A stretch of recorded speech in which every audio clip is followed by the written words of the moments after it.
Protest against mandatory vaccination at the Square of the Revolution. Dr. Ramsamy advocates for equal rights for persons living with disabilities. In the region, Peru protesters call for impeachment of new President Castillo, and internationally, raging wildfire in California ravages tiny historic town. Greetings and welcome to another edition of Channel 2 Headline News Updates. I am Bibi Bacchus. Thank you for joining us. Today, several concerned citizens, including Lindoner pastor Nigel London, took to the Square of the Revolution in a peaceful protest against mandatory vaccination. While they are not against vaccination, London said citizens should have a right to choose. I'm against forcing people to take it. I'm not against vaccination, I'm against forced vaccination. I'm here, as it says, it's your body, your choice. So whether I took it or I haven't taken it, it is still a matter of them saying that every Ghanaian must have the right to choose whether they should take it. So I'm not pro or anti-vax. What I am is anti-dictatorship, I'm anti-discrimination and anti-harassment. Mr. London said he finds it unfair and unjust that the country's healthcare workers are being sent home for not being vaccinated. When I arrived at the spot, I saw workers leaving the Ministry of Public Health area. They were prevented from entering the compound. They were told, according to what I received from them, that if they do not have the vaccine, they would not be paid a salary, and of course, they may even be terminated. This protest coincides with the government of Ghana's mandate that all employees of the Ministry of Health and its agencies, including hospitals, be vaccinated or submit privately done COVID-19 test results at regular intervals. Citizens are required to provide proof of vaccination before entering ministries and government agencies, among other business entities. Added to this, the Ghana Public Service Union noted today with concern the implementation of the new COVID-19 guidelines that came into effect and views this as discriminatory against those who do not wish to be vaccinated. The union views this as an arbitrary approach and an encroachment on citizens' rights of choice. It also views it as an abuse of power. GPSU also maintains the view that everyone should be encouraged to be vaccinated, but should only do so voluntarily and in keeping with the approved World Health Organization vaccination standards. GPSU was informed that the ministries and agencies have refused entry to their employees and told they must be vaccinated before entering the workplaces, and days away from work will be treated as no-pay leave. GPSU once again strongly condemns the heinous actions taken by the government of Guyana, who purports to be a caring government. An accident on one of Georgetown's busiest streets has left one person injured after a pickup truck collided with his parked SUV. Esther Sobers has the details. The police are investigating an accident that occurred last night around 10:20 hours on Regent Street between King and Wellington Streets between a pickup and a Jeep. According to police investigations, the motor pickup owned by the Ministry of Home Affairs and assigned to a division community policing group was driving east along Regent Street with two other rural constables and was driven by 35-year-old Kwesi Jacobs, a rural constable of Lot 54 Norton Street Lodge, Georgetown. The driver claims that his vehicle left front tire blew out, causing him to lose control of the vehicle, which sprung and collided with the front of a motor jeep owned and driven by Kareem Abdul Jabbar, 53, of Lot 2 CC Echoes Housing Scheme East Bank, Demerara, which was stationary on the road facing west. Both vehicles were extensively damaged. The driver of the Jeep received injuries to his chest and ribs. He was taken to the St. Joseph Mercy Hospital, where he was seen and examined by a doctor on duty, after which he took self-discharge. He was later admitted to the Woodlands Hospital, suffering from internal bleeding. His condition is stable. The pickup driver was given a breathalyzer test, but no alcohol was detected in his system. He remains in police custody and is cooperating with the inquiry. For Channel 2 Headline News, Esther Sobers. Thanks, Esther. Murder charges were yesterday instituted against 33-year-old Anil Sanichar of the Edward Village, West Coast, Berbice, and 34-year-old Vinit Gopal of Blackbush Polder, Currentine, Berbice, for the murder committed on Joel Henry and Isaiah Henry between September 5th and 6th, 2020 at Cotton Tree Village, West Coast, Berbice. The charge was made in accordance with the common law. The matter was heard via Zoom at Fort Wellington Magistrates Court before Magistrate Singh, where the charge was read to Anil Sanichar alone as Gopal was not present. Sanichar was not required to plea. The matter was adjourned to August 10, 2021 at Beaumont Magistrates Court, when the charge is expected to be read to Gopal. Don't go away after the break. Police investigating multiple hit-and-run accidents on the east coast of Demerara, and Dr. Ramsamy advocates for the rights of persons living with disabilities.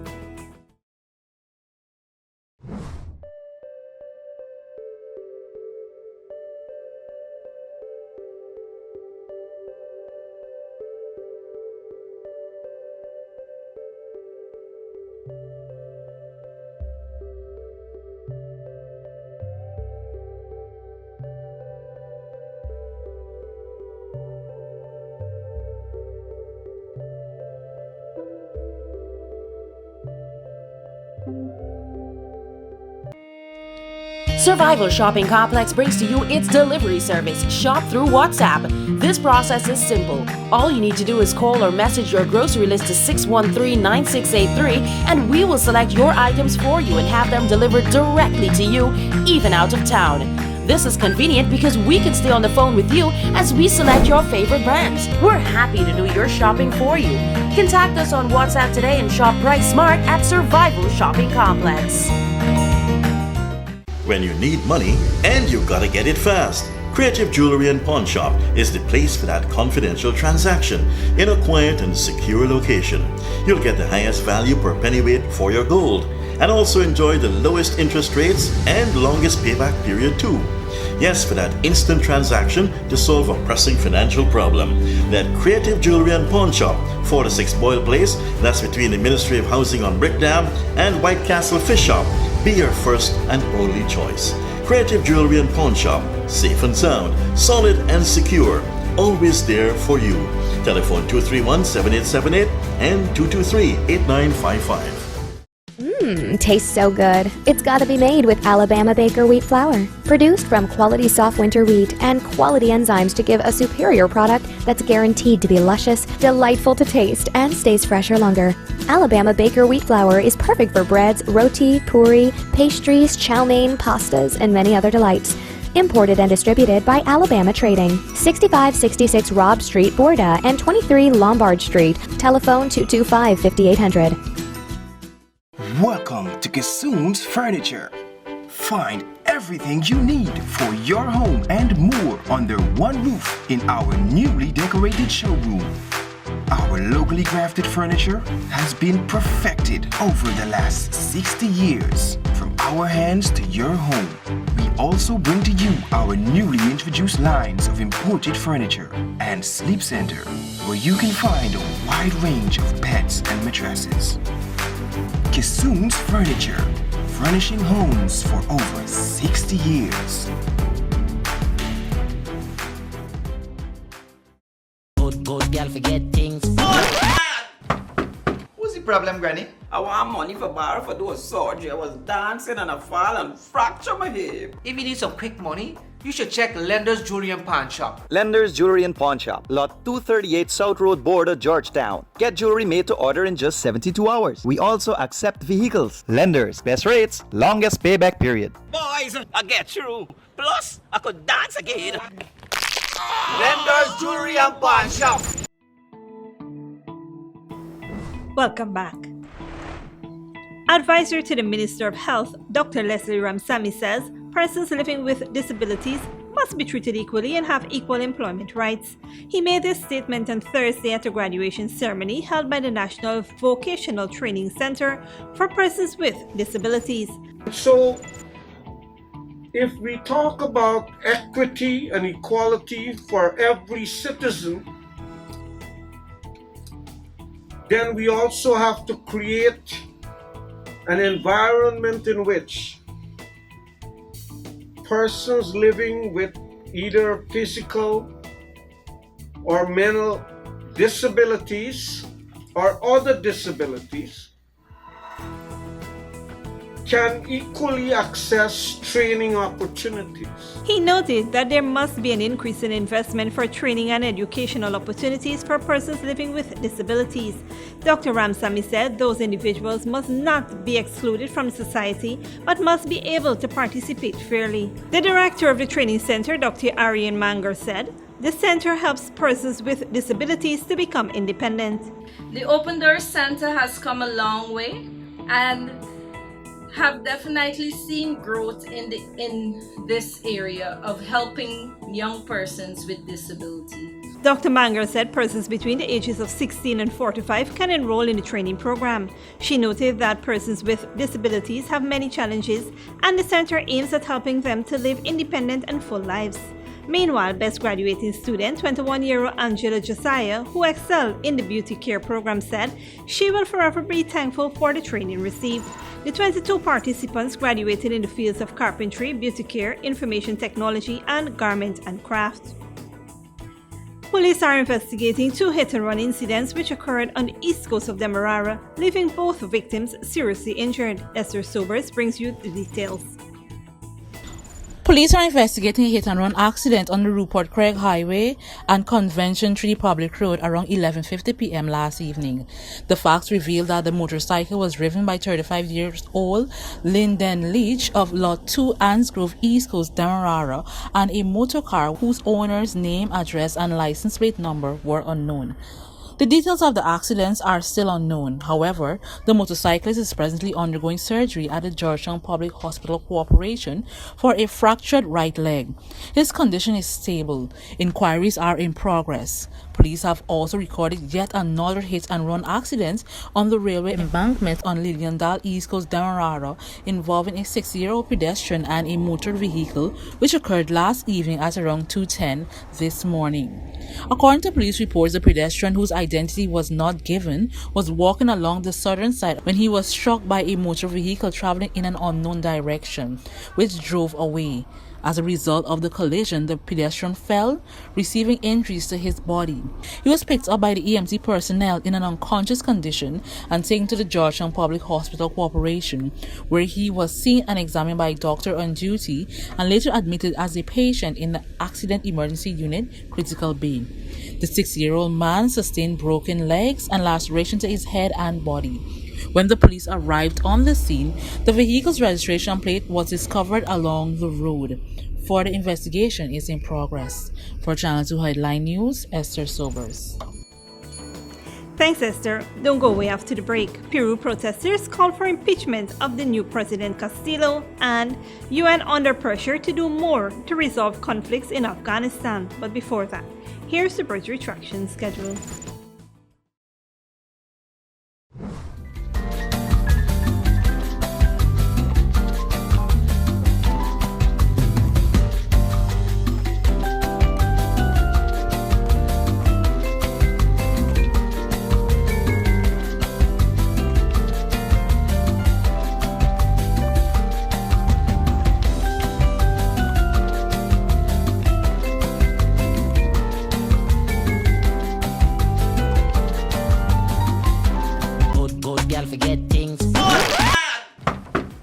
Problem, Granny? I want money for borrow for do a surgery. I was dancing and I fall and fracture my hip. If you need some quick money, you should check Lender's Jewelry and Pawn Shop. Lender's Jewelry and Pawn Shop, Lot 238 South Road Border, Georgetown. Get jewelry made to order in just 72 hours. We also accept vehicles. Lenders, best rates, longest payback period. Boys, I get through. Plus, I could dance again. Lender's Jewelry and Pawn Shop. Welcome to Kissoon's Furniture. Find everything you need for your home and more under one roof in our newly decorated showroom. Our locally crafted furniture has been perfected over the last 60 years. From our hands to your home, we also bring to you our newly introduced lines of imported furniture and sleep center, where you can find a wide range of beds and mattresses. Kissoon's Furniture, furnishing homes for over 60 years. For decades, milk has remained the same. Until now. Introducing the Great Dairy Full Cream Milk from Alabama Trading. Enriched with vitamins A to D and calcium to promote healthy teeth, strong bones, and vitality. Great Dairy Milk is delicious and fortified to encourage healthy cell growth within the body. No wonder it's the #1 brand of milk produced in Ireland. Now available nationwide in 400-gram packages at leading supermarkets and wholesale vendors. Distributed by Alabama Trading. When you need money and you gotta get it fast, Creative Jewelry and Pawn Shop is the place for that confidential transaction in a quiet and secure location. You'll get the highest value per pennyweight for your gold and also enjoy the lowest interest rates and longest payback period too. Yes, for that instant transaction to solve a pressing financial problem. Let Creative Jewelry and Pawn Shop, 46 Boyle Place, that's between the Ministry of Housing on Brick Dam and White Castle Fish Shop, be your first and only choice. Creative Jewelry and Pawn Shop, safe and sound, solid and secure, always there for you. Telephone 231-7878 and 223-8955. Survival Shopping Complex brings to you its delivery service, Shop Through WhatsApp. This process is simple. All you need to do is call or message your grocery list to 613-9683 and we will select your items for you and have them delivered directly to you, even out of town. This is convenient because we can stay on the phone with you as we select your favorite brands. We're happy to do your shopping for you. Contact us on WhatsApp today and shop price smart at Survival Shopping Complex. Welcome back. Now we take a look at news in the region and around the world. A little over a week after the new Peruvian government was sworn in, protests are building, demanding that he go. Pedro Castillo has drawn particular criticism for his choice of public officials. Al Jazeera's Marina Sanchez reports. 8 days in office, and these protesters want President Pedro Castillo out.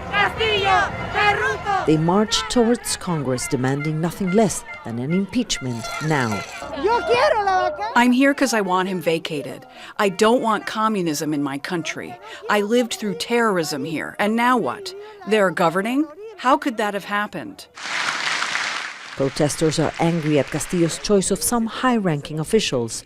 Critics say some have no experience, others are under investigation for corruption, violence against women. There's a former guerrilla fighter convicted for murder in the 60s, and the Prime Minister investigated for corruption and sympathizing with terrorist groups. I categorically say that neither I or any of my ministers are linked to any terrorist group. Widespread criticism led the ombudsman appointed by Parliament to defend people's demands to ask President Castillo reconsider his appointments. Based on constitutional principles and public office parameters, we think it's imperative the President reevaluate his ministerial appointments. He's been put in charge to overcome the crisis and to prevent further division of society. However, many people who voted for Castillo say he has time to mend mistakes. He's only been 1 week in office, and they say they want to give him the benefit of the doubt. Memoración Purín is among millions of Peruvians who voted for Castillo. He says he'll be patient. It's the first time he's going to govern. Many in leadership have taken bribes before, but this is a new guy, so let's see what he does. Protesters also marched in central Lima in favor of the president. Some say it's time to turn the page and focus in the country's problems. While there is growing discontent among some, President Castillo is now at the presidential palace working and remains silent. Mariana Sanchez, Al Jazeera, Lima, Peru. Internationally, United States firefighters are bracing for another destructive day with hot, windy weather is forecast to whip up fires in California. Al Jazeera's John Hendren reports. California's largest active wildfire exploded, engulfing the Gold Rush-era town of Greenville and threatening several others. A sheriff's office, stores, bistros, saloons, gas stations, homes, all left in embers. Its 800 residents appear to have escaped following a mandatory evacuation order. Over the last 24 hours, we've had explosive fire growth driven by winds out of the west and southwest.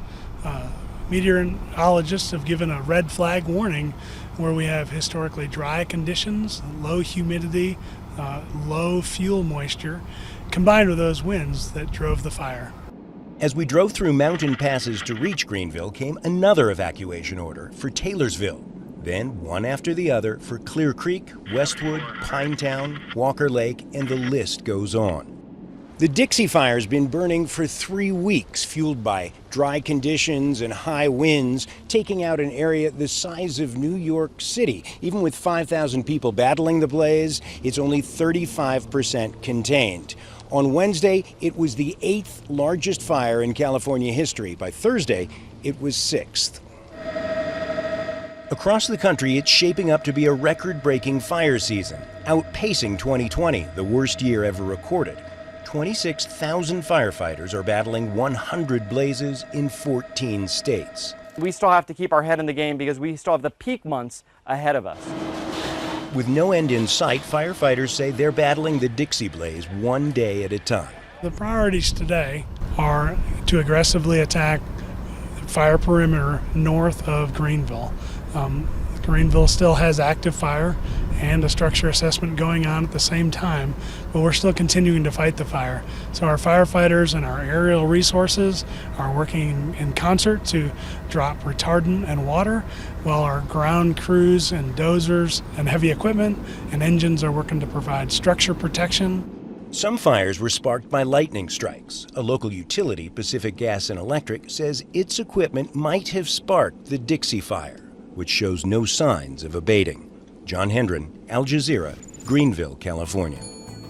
And finally, the United Nations Security Council is due to meet to discuss the rising violence in Afghanistan. As the Taliban makes further gains, pressure is mounting on the UN to do more to help resolve the conflict. Al Jazeera's Preston Salumi reports. With hundreds of thousands of Afghans being displaced by the Taliban's recent offensive against government forces, UN aid workers are sounding the alarm on human rights abuses in Afghanistan as civilians, not to mention more than 1,000 UN employees, get caught in the crossfire.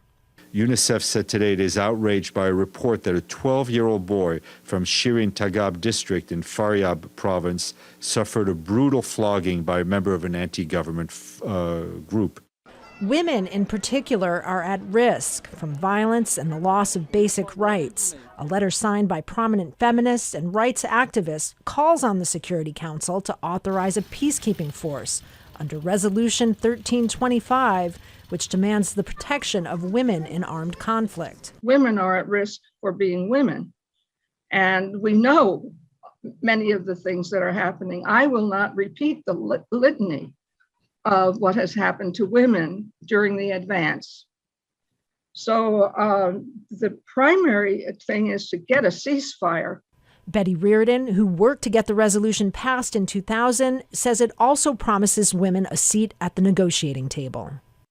The protection of women in armed conflict is not just some lofty UN ideal. It was enshrined in international law right here by the UN Security Council, which is under increasing pressure to help stabilize the situation in Afghanistan. But the Council is unlikely to authorize a peacekeeping force, given that any mission would have to be approved by the 5 permanent members who all have veto power. There is now a real danger of spread of extremism and terrorism in countries surrounding Afghanistan. There's no doubt about that. Kai Ida is a former UN envoy for the region. He says with the withdrawal of U.S. forces, the Taliban needs extra incentive to negotiate. He's calling on the Secretary General to appoint and the Security Council to get behind a single UN-appointed mediator for peace talks. It's been said for a long time that it should be Afghan-led, Afghan-owned negotiations. Well, that doesn't work, you know. You have to put somebody else in charge here. The council is meeting on Friday to discuss the situation, but civil society groups say it's action, not dialogue, Afghans need the most. Kristen Salumi, Al Jazeera, the United Nations. And that is it for today's regional and international news. Here now is your 3-day weather forecast.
is all for this edition of Channel 2 Headline News Update. Tune in on Monday at 7 p.m. for another episode.